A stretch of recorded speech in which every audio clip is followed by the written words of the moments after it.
I debated doing this because I feel like my face is all broken out like a 12-year-old. But, well, I have a library haul, and neither of my vlog scripts are done, so I'm going to do a booktube, library haul, and that unfortunately means no Audrey Dolly for the most part. See, if you see, I have a pile of books that I will be talking about. I am still working on A Journey into the Deaf World by Harlan Lane. There's a pretty picture with the state thing in library in the way, of course. See, Harlan Lane, Robert Hofmeister, and Ben Bahan. I am over halfway through. It's been really interesting, although I've had the points that I'm like, is this specific thing even relevant anymore? And yes, I've had to go and ask friends who are native deaf if it various things still even hold true. But that one I am pushing through to finish before it's due back on the 21st. Yeah, I'm really hoping. And of course, again with the sticker in the way, so I can't show you the cool picture. But Introduction to American Deaf Culture by Thomas K. Holcomb. That one is actually meant to be a college text, which I find so cool. Now, all the rest of the books that I haven't started, and yes, I'm moving things out of the way so I can get at the books because I always have too much stuff all around me. This one, which unfortunately you can't see any of the cover art, so I will look inside. It is Made to Hear: Cochlear Implants and Raising Deaf Children by Laura Mauldin. I am really interested to get into this one. Just the whole notion of the advancement of cochlear implants, if they're good, at what age should they be done. But see, that is a thinner book. Of course, none of my books currently are easy reading, so we'll see how I move through them.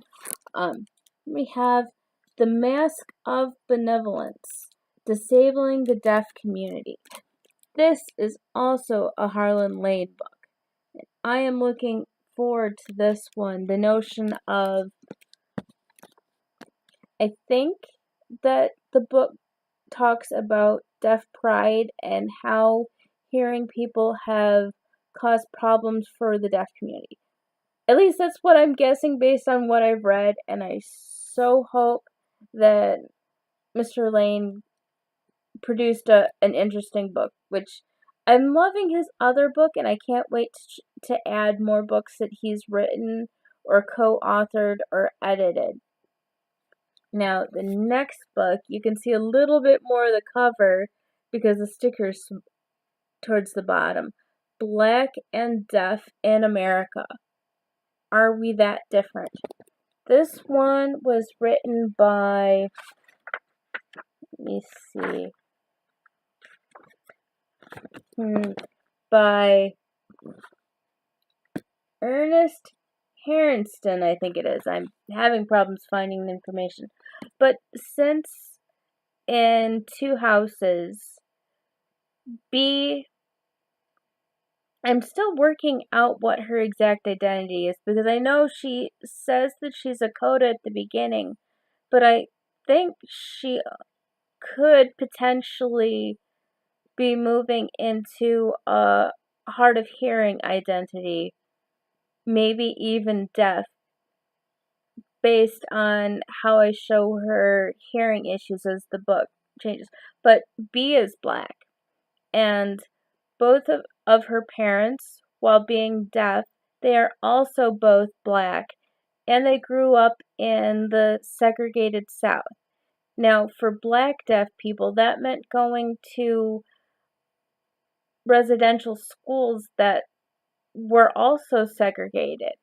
And something I've come to understand is that that is part of where a black dialect of ASL really came from, and to be able to write B's parents better and how they might have raised her, I wanted to get this book to learn about that specific experience.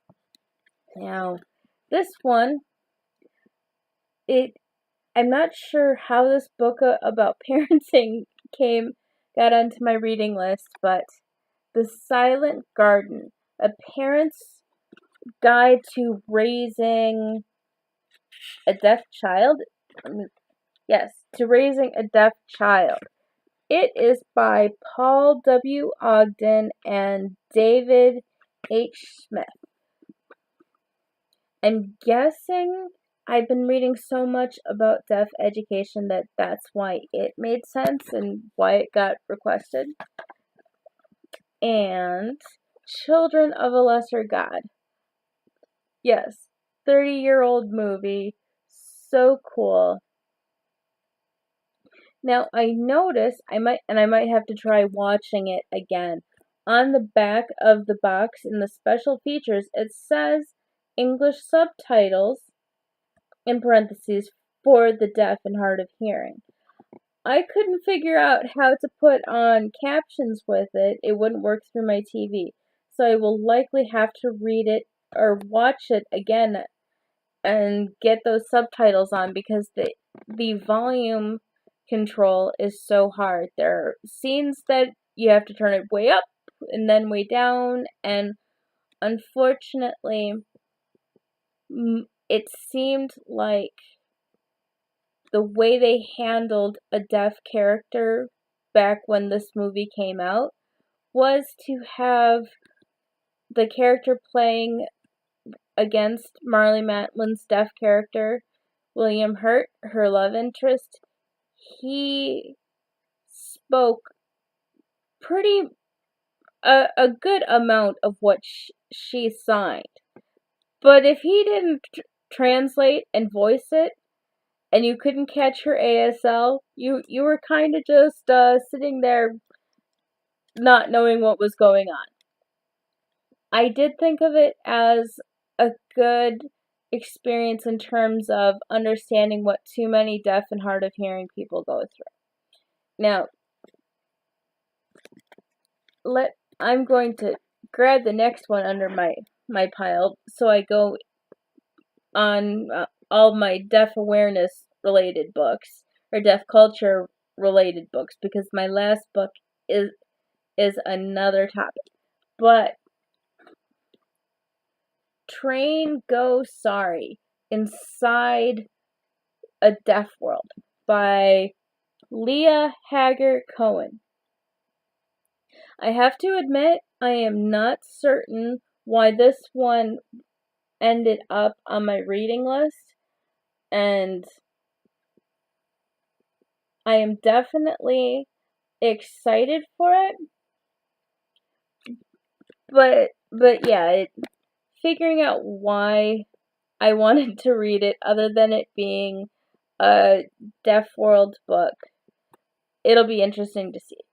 Now, the final book, and I think this one is probably the only one nearly as thick as A Journey into the Deaf World, but it is also my one book that's not about deaf culture, and it is Destined to Witness.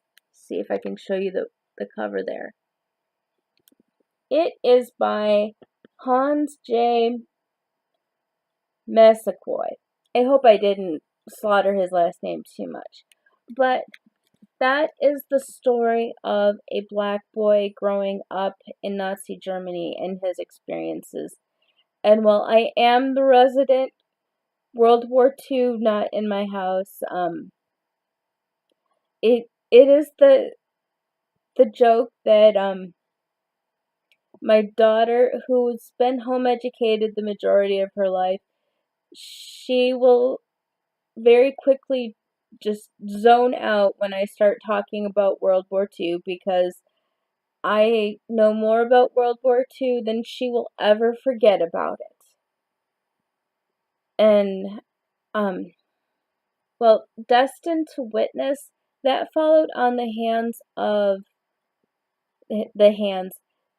path of Crying Hands, which I read last month, and that was specifically about the Nazi eugenics program that targeted deaf and hard of hearing individuals in Nazi Germany.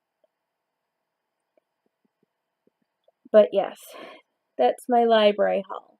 I hadn't meant for this many books to come in, but I requested books because no books had still arrived yet, and then all of these books arrived within a few days of each other.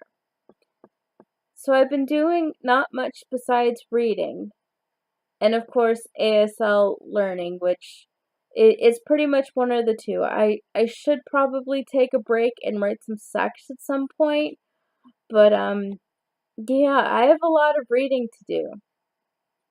So I hope you enjoyed hearing about these books, and if you read any of them, I would love to read what you thought of the book.